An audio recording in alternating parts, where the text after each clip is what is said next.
Imagine you're walking down the street, and suddenly you bump into an old friend you were just thinking about but hadn't seen in years. You might call that a coincidence, right? But what if, at that exact moment, your friend tells you something that answers a question you've been wrestling with in your mind for weeks? That's what Carl Jung called synchronicity. It's like the universe saying, "Hey, pay attention." These aren't just random events. They seem to have a special meaning or connection beyond what you can see on the surface. They're like little clues or nudges from something deeper, guiding you along your life's journey.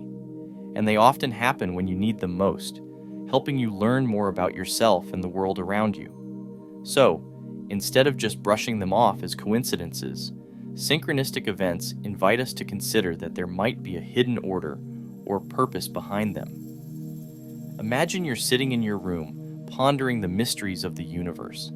You've heard about synchronicity, those meaningful coincidences that seem to have some deeper purpose, but it all sounds a bit mystical, right? Well, hold on to your hats because modern science and philosophy might just blow your mind. Let's start with quantum mechanics. It's like the Wild West of physics, where things get weird.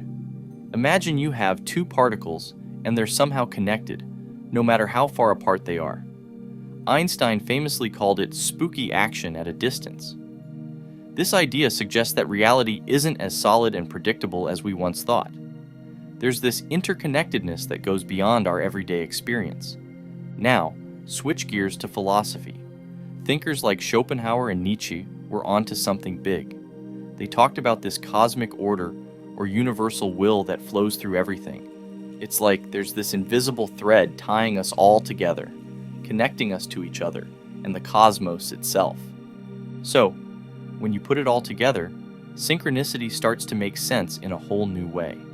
It's like catching a glimpse of the universe's master plan, a reminder that we're all part of something bigger than ourselves.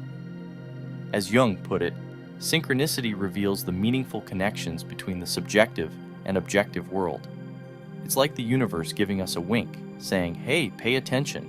There's more going on here than meets the eye." Picture yourself sitting in a quiet room, letting your thoughts wander.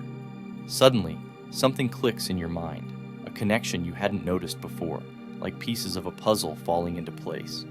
That's what Jung called intuition, a kind of inner knowing that speaks to us when we're open to it. Now, imagine this happening not just to you, but to everyone around you, and even to entire societies. It's like there's this shared awareness floating in the air, guiding us all. Jung thought that's how synchronicity works. It's when our minds are tuned in, open to seeing the hidden patterns and meanings in the world around us. But it's not just about individuals, it's about the big picture too. Think of all the stories humans have told throughout history, from ancient myths to modern legends. They're like echoes of the same themes, popping up again and again across cultures and centuries. That's the collective consciousness at work, tapping into something deeper than any one person's experience. So, when you have those moments of synchronicity, it's like you're tapping into that shared wisdom, connecting to something ancient and universal. As Jung said, the meeting of two personalities is like the contact of two chemical substances. If there is any reaction, both are transformed. It's like we're all part of this grand experiment, constantly learning and evolving together. Imagine you're on a path of self-discovery, trying to figure out who you really are and what you're meant to do in this world. Suddenly, out of nowhere, you have this moment, a synchronicity that stops you in your tracks. Maybe it's a dream that feels eerily prophetic, or a chance encounter that feels like it was meant to be. In that moment, you're not just experiencing something strange or random.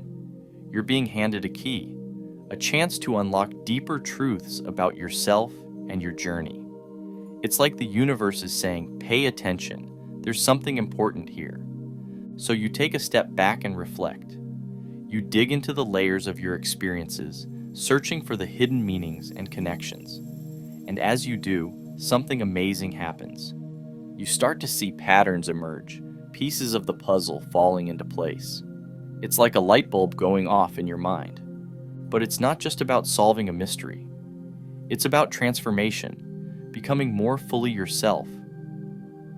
As you embrace these synchronistic moments, you begin to integrate all the different parts of who you are, the good, the bad, and the messy.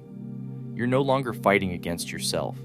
You're working with yourself in harmony. And as you journey deeper into this process, you uncover wisdom you never knew you had. It's like tapping into a wellspring of knowledge buried deep within your soul. You realize that synchronicity isn't just a strange quirk of fate. It's a guiding force, leading you toward your true purpose and potential. As Jung said, the privilege of a lifetime is to become who you truly are, and synchronicity is the roadmap that helps you get there. Imagine you're standing at a crossroads, pondering the mysteries of the universe. On one hand, you have this idea of synchronicity, those meaningful coincidences that seem to hint at a bigger plan. But on the other hand, you have questions, big, thorny questions, about fate and free will. Let's start with free will. If synchronicity is real, does that mean our lives are just following some cosmic blueprint, with every step preordained? Or do we have the power to shape our own destiny, to make choices that truly matter? And then, there's the question of chance. How do we make sense of all the random stuff that happens in life, the good, the bad, and the downright bizarre? Can we really pick and choose which events are important and which are just accidents? These aren't easy questions.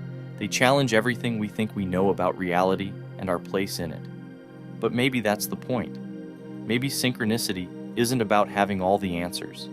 It's about asking the right questions and staying open to whatever answers come our way. As Jung said, who looks outside dreams, who looks inside awakes. So maybe, just maybe, the key to understanding synchronicity lies within ourselves.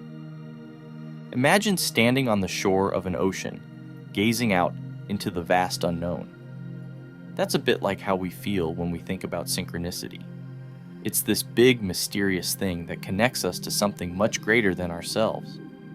From the deepest parts of our minds to the farthest corners of the universe, synchronicity whispers to us, inviting us to explore its secrets. It's like a puzzle, challenging us to find the pieces that fit together and reveal the bigger picture. People have tried to understand synchronicity from all sorts of angles: psychology, philosophy, spirituality, but it still holds onto its secrets, teasing us with glimpses of something beyond our grasp. But maybe that's the beauty of it. Maybe synchronicity isn't meant to be solved. It's meant to be experienced. So as we journey through life, let's approach synchronicity with wonder and openness, ready to discover the hidden truths that lie just beneath the surface of our everyday lives.